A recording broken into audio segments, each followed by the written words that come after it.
विकास नेता और दिल्ली के मुख्यमंत्री अरविंद केजरीवाल कभी पंजाब तो कभी गुजरात तो कभी उत्तर प्रदेश तो कभी हरियाणा तो कभी हिमाचल प्रदेश और कभी कभी तो 7 समंदर पार विलायती मुल्कों में भी दिल्ली के शिक्षा मॉडल की नुमाइश करने के लिए दिल्ली की तरह ही छटपटाते हुए नजर आते हैं। उन्हें देखकर ऐसा लगता है कि यकीनन केजरीवाल सरकार ने दिल्ली की शिक्षा व्यवस्था का कायाकल्प कर दिया है, यकीनन उन्होंने कमाल कर दिया हो। लेकिन असल हकीकत क्या है वो आज हम आपको बताएंगे। ये दिल्ली की शिक्षा व्यवस्था का मुद्दा एक बार इसलिए फिर से जोर पकड़ रहा है क्योंकि सीएम अरविंद केजरीवाल कांग्रेस शासित राज्य छत्तीसगढ़ में इन दिनों प्रचार कर रहे हैं और वहां दिल्ली के स्कूलों का ढिंडोरा पीट रहे हैं और साथ ही साथ कह रहे हैं कि छत्तीसगढ़ के स्कूलों को दिल्ली के स्कूलों जैसा बना दिया जाएगा। लेकिन क्या छत्तीसगढ़ के लोग दिल्ली के स्कूलों के बारे में जानते हैं? वो अगर नहीं जानते तो हम बताएंगे, लेकिन पहले आपको ये बताएंगे कि छत्तीसगढ़ में अरविंद केजरीवाल ने क्या कुछ कहा। भारत माता की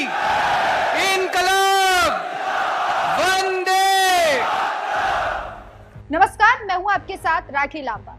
इस बात में कोई दो राय नहीं है कि अरविंद केजरीवाल की पार्टी क्षेत्रीय पार्टी से राष्ट्रीय पार्टी अब बन चुकी है और दिल्ली से निकलकर बाकी राज्यों में भी हाथ पैर मार रही है।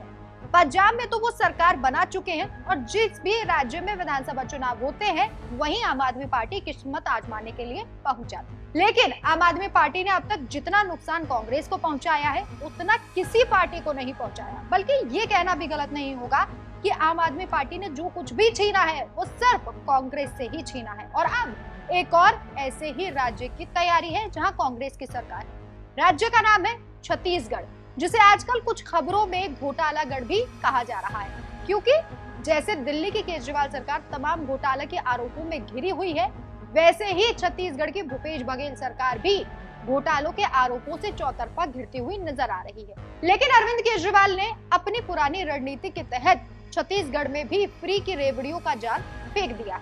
जैसे दिल्ली को ये झीलों का शहर बनाने के सपने दिखाए गए थे, वैसे ही छत्तीसगढ़ के लोगों को भी सपने दिखाकर आए। मुझे बताया गया है कि ये हॉल काफी छोटा पड़ गया, इतने ही लोग उधर हॉल के बाहर भी बैठे हुए हैं, स्क्रीन पे देख रहे हैं। और हम लोग कोशिश की थी 2-3 और बड़े बड़े हॉल लेने की, लेकिन सरकार ने उनको कैंसिल कर दिया। कोई बात नहीं, इस बार आप लोग सरकार को कैंसिल कर देना। केजरीवाल का कहना है कि सर कटा देंगे लेकिन अपनी गारंटी जरूर पूरी करेंगे। केजरीवाल की गारंटी का मतलब है कि मर जाएंगे, कट जाएंगे, सर कटा देंगे, लेकिन जो इसमें लिखा है एक एक पूरा करके देंगे। तो केजरीवाल का यह भी कहना है कि छत्तीसगढ़ में हाल खराब है और इन्हीं हालातों को देखते हुए केजरीवाल ने छत्तीसगढ़ की जनता को 10 गारंटी देने का वादा किया है। बिजली से लेकर शिक्षा तक केजरीवाल साहब ने फ्री देने का वादा वहां कर दिया। बेरोजगारों के लिए भी गारंटी दी है, महिलाओं को भी सुरक्षित रखने के लिए गारंटी दी है। इन्हीं गारंटियों में से एक शिक्षा की गारंटी पर अरविंद केजरीवाल का क्या कुछ कहना है, सबसे पहले आप वो सुनिए। टीचर हैं, उनसे टीचिंग के अलावा सारे काम कराते हैं, टीचिंग नहीं कराते बस।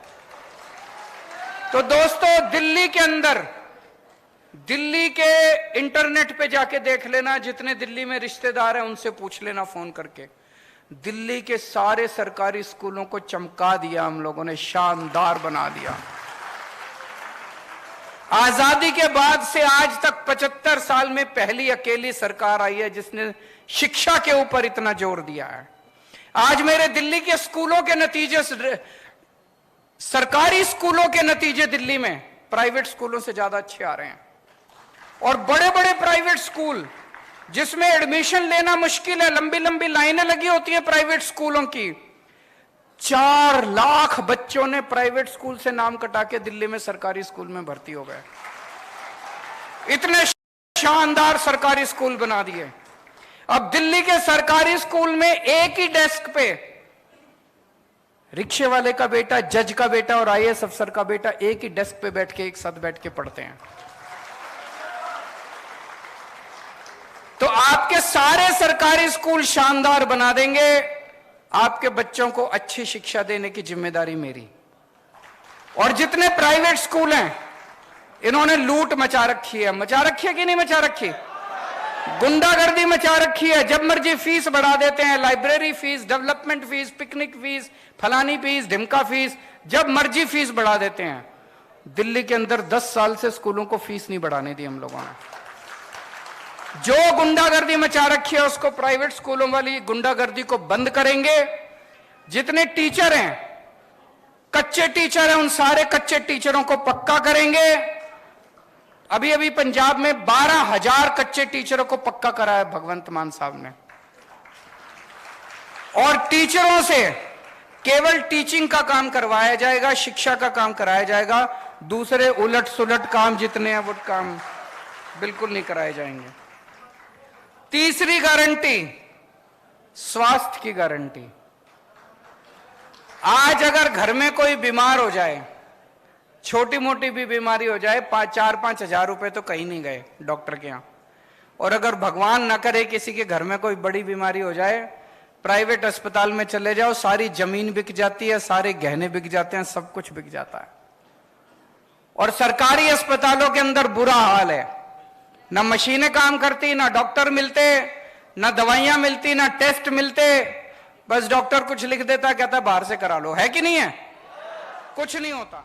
केजरीवाल साहब का कहना है कि अगर वो सत्ता में आते हैं तो फिर स्कूलों और अस्पतालों की तस्वीर जो है वो दिल्ली की तरह ही पूरी तरीके से बदल देंगे, ऐसा उन्होंने दावा किया। हालांकि वो बात अलग है कि जब कर्नाटक में चुनाव चल रहे थे तो केजरीवाल भी वहीं प्रचार कर रहे थे, तभी शीश महल का मुद्दा सामने आ गया और फिर दिल्ली के सीएम प्रचार के लिए कर्नाटक नहीं गए। अब आप दिल्ली में क्या कमाल हुआ है? सीएम केजरीवाल का कहना है कि दिल्ली में वाकई उन्होंने कमाल कर दिया।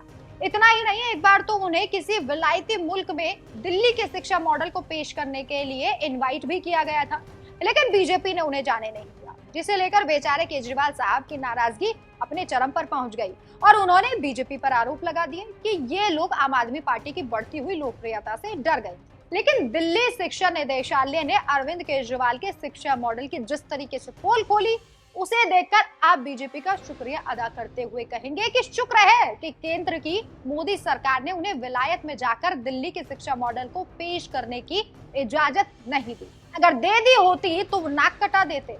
अब आप अपने मन में सोच रहे होंगे कि आखिर हम ऐसा क्यों कह रहे हैं, आखिर माजरा क्या है? तो सुनिए, दिल्ली शिक्षा निदेशालय की तरफ से खुलासा किया गया कि दिल्ली में 1-2 नहीं बल्कि कई ऐसे स्कूल हैं जहां की बिल्डिंग जर्जर हो चुकी है और आखिरी सांसें गिन रही हैं। निदेशालय का तो ये भी कहना है कि कई स्कूलों ने अपनी बदहाली को लेकर दिल्ली सरकार के दरवाजे पर भी पहुंचे, लेकिन सरकार ने इन दुश्वारियों पर ध्यान ही नहीं दिया। लेकिन केजरीवाल साहब का दिल्ली मॉडल कमाल है। ये जो रेवड़ियां केजरीवाल ने बांटी है, ये रायपुर में बांटी गई, जहां पंजाब और दिल्ली की सरकारों की उपलब्धियां गिनवाई गई। लेकिन ये नहीं बताया गया कि पंजाब सरकार पर लगातार कर्ज का बोझ जो है वो बढ़ता जा रहा है। दिल्ली में बिजली की सब्सिडी को बंद कर दिया गया है। पंजाब सरकार का कर्ज 3 लाख करोड़ को पार कर गया है। दिल्ली की केजरीवाल सरकार पर भी 2023 और 2024 में 80,000 करोड़ का कर्ज होने की संभावना। और अगर बिल्कुल ताजा उदाहरण चाहिए तो कर्नाटक को देख लीजिए, वहां की सरकार ने भी 5 गारंटियां दी।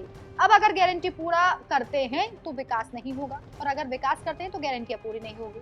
कर्नाटक सरकार में deputy CM DK Shivakumar अपने विधायकों को कह चुके हैं कि फंड्स के लिए हमारे पास बिल्कुल भी ना है, क्योंकि सरकार को पहले गारंटियों को पूरा करने के लिए 40,000 करोड़ रुपए अलग से रखने पड़ेंगे। ऐसा ही फ्री की रेवड़ियों वाला राज्य है हिमाचल प्रदेश। वहां की सरकार पर भी लगातार कर्ज बढ़ता जा रहा है।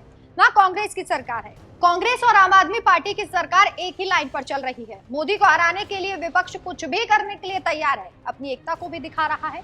लेकिन जनता हिमाचल प्रदेश में भी परेशान है, क्योंकि विधानसभा में सभी पार्टियां एक दूसरे की पोल खोल रही हैं और लोकसभा में एक होने का दम भर रही हैं। अब इस चुनावी मौसम में देखना दिलचस्प होगा कि विपक्ष की खिचड़ी पकती है या फिर नहीं। आपकी इस खबर पर क्या राय है, हमें कमेंट करके जरूर बताएं। नमस्कार।